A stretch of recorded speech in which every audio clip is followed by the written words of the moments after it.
আমাদের প্রিয় নেতা জনাব তারেক রহমানকে, উনি আমাদের যে আশ্বাসের বাণী শুনিয়েছেন এবং আমাদের কাছে একটা দায়িত্ব দিয়েছেন। এই সমস্ত কর্মসূচি যদি আমরা বাস্তবায়ন করতে চাই, তাহলে বিএনপিকে রাষ্ট্র ক্ষমতায় নিয়ে আসতে হবে।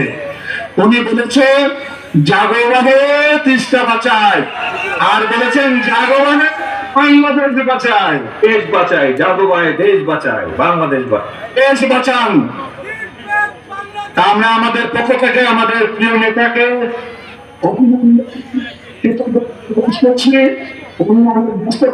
আমাদের মাঝে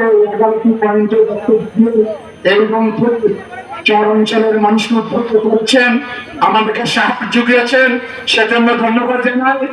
এবং আমি মনে করি উনি অনেক ব্যস্ত রয়েছেন, তারপরে আজকে সারা রাত আমরা এখানে থাকবো। তাই যদি সময় হয়, আবার যদি আমাদের সঙ্গে সংযম হন, তাহলে তিস্তা পরে দুঃখের কাহিনী আপনি দেখতে পারবেন। ইনশাল্লাহ আমি অবশ্যই চেষ্টা করবো, যদি লাইন ঠিক থাকে আমি ইনশাল্লাহ চেষ্টা করবো। সরকার দিয়েছেন সবাইকে জাগো বাহে জাগো বাহে। আমাদের নেতাকে, আমাদের প্রিয় ভারপ্রাপ্ত চেয়ারম্যানকে আমরা ধন্যবাদ জানাচ্ছি, কৃতজ্ঞতা প্রকাশ করছি। ধন্যবাদ।